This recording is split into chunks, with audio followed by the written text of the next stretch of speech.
మనం ఉట్టడం వల్ల malaria, dengue జ్వరాలు వచ్చి, చికెన్ గున్యా జ్వరాలు వచ్చి మనిషి చనిపోయే పరిస్థితి ఉంటుంది. కాబట్టి దయచేసి ప్రతి ఒక్కరూ పరిసరాలన్నీ పరిశుభ్రంగా ఉంచుకోండి. ఇంట్లో తయారైన చెత్త చెదారాన్ని ఖచ్చితంగా గ్రామ పంచాయతీ బండికి ఇవ్వండి. గ్రామ పంచాయతీ సిబ్బందికి సహకరించండి. ఇంటి ముందట మురికి కాలువలు ఉంటే అందులోపల చెత్త చెదారం పడేయడం వల్ల కూడా మురికి నీరు అనేది జమ అవుతుంది.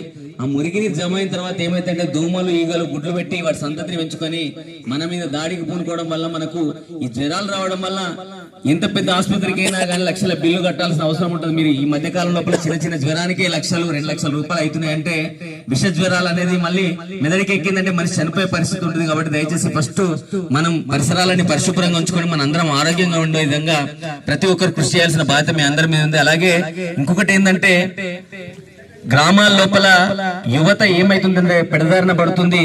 మాదక ద్రవ్యాలు సేవించి బండి మీద వేగంగా వెళ్లి ఏ బస్సుకో లారీకో గుద్దుకుని ప్రాణాలు తీసుకునే పరిస్థితి ఉంది. కాబట్టి దయచేసి ఎవరైనా గానీ గంజాయి గాని నల్లమందు గాని ఎవరి దగ్గర ఉన్నా గానీ అది సేవించినా గానీ ఒకవేళ సాగు చేసినా గానీ ఖచ్చితంగా పోలీస్ వారిని సంప్రదించాలి. వారికి ఖచ్చితంగా రిపోర్ట్ ఇవ్వాలి. ఎందుకంటే మన అన్ని మధ్యతరగతి కుటుంబాలు మనం ఆర్థికంగా కూడా చాలా బలహీనంగానే ఉంటాం. కాబట్టి దయచేసి ప్రతి ఒక్కరి విషయాల మీద నిఘా పెట్టాల్సిన బాధ్యత మన అందరి మీద ఉంది. పిల్లగాళ్ళ భవిష్యత్తు కోసం పైసలు కూడబెట్ట తండ్రి కూడా ఏమైతే పొద్దున చేతికి అందిన కొడుకు చేదారిపోతే ఆ ఇంట్లోపల ఎంత శోకం ఉంటుందో మీ అందరికి తెలుసు. కాబట్టి ఎవరైనా గానీ మాదక ద్రవ్యాలు సేవించినట్టు కనిపించినా గానీ, మాదక ద్రవ్యాలు సేవించి బండ్లు నడిపినా గానీ, అతివేగంగా వెళ్ళినా గానీ ఖచ్చితంగా పోలీస్ స్టేషన్ లోపల ఫిర్యాదు చేయండి. వాళ్ళని సక్రమార్గంలో మనం ఉంచాల్సిన బాధ్యత మన అందరి మీద ఉంది. కాబట్టి మన గ్రామం ఆదర్శ గ్రామం కావాలంటే ఖచ్చితంగా పరిసరాలన్నీ పరిశుభ్రంగా ఉండాలి. మనం గంజాయి రహిత గ్రామంగా ఉండాలి. దయచేసి ఎవరైనా గానీ గుట్కా, పాన్ వేసుకొని కూడా బండ్లు నడపద్దు. అతి వేగంగా వెళ్లి వేరే వాళ్ళ గుద్ది మనం ప్రాణాలు తీసుకోవద్దు. వేరే వాళ్ళ ప్రాణాలు తీసే విధంగా కూడా మనం ప్రవర్తించద్దని చెప్పి సందర్భంగా తెలియజేస్తూ ఖచ్చితంగా ఇంకొకటి ఏంటంటే ఇప్పుడు వచ్చేది ఎండాకాలం కాబట్టి నీటిని వృధా చేయకండి. నీటిని కాపాడుకోవాల్సిన బాధ్యత మన అందరి మీద ఉంది. సురక్షితమైన నీటిని సేవించండి. ఇంకోటి ఏంటంటే నల్లా నీళ్ళు ఏవైతే ఉన్నాయో వాటిని నల్లాలు ఆన్ చేసి ఉంచుతారు దాదాపు చాలా మంది. వాటిని కట్టేయాల్సిన బాధ్యత మన మీద ఉందని, నీటిని వృధా చేయకుండా కాపాడుకోవాల్సిన బాధ్యత మన అందరి మీద అని చెప్పి తెలియజేస్తూ ఈ కార్యక్రమాన్ని ఉద్దేశించి మిత్రుడు పలికి రాజేందర్ గలం లోపల ఒక మంచి పాట చూడన్నా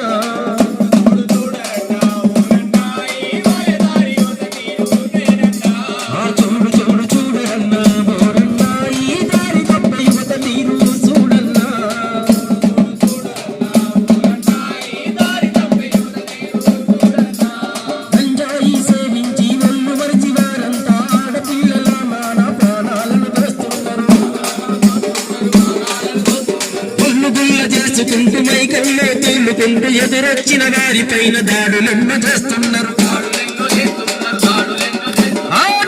బానిసలై ఓరన్నా యువత మది తప్పిపోతుండ్రు. చూడన్నా చూడు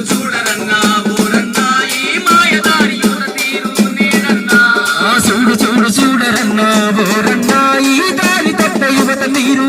చూడన్నా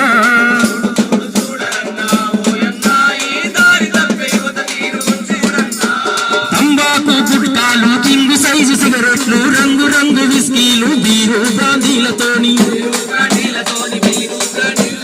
ఆడమగా తేడలేక డ్రగ్స్ కు అలవాటు ఈ గర్లు బాయ్ ఫ్రెండ్ అంటూ చికాలెన్నో చేస్తున్నారు.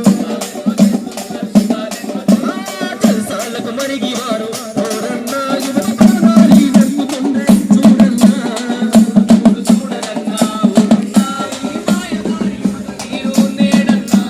జల్సాలకు మరిగి వారు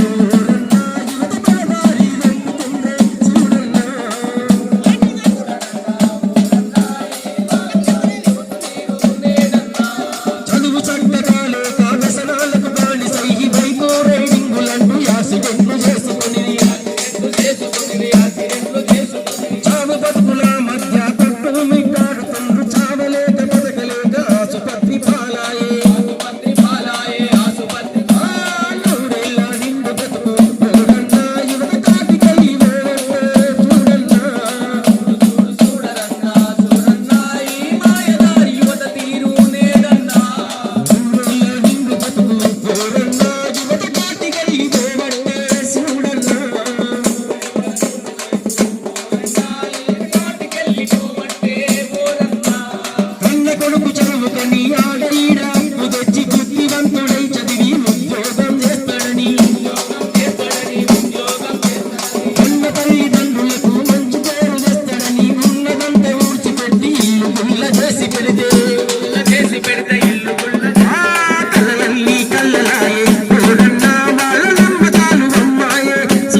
మధ్యతరగతి కుటుంబాలు చాలా కష్టపడుతున్నాయి.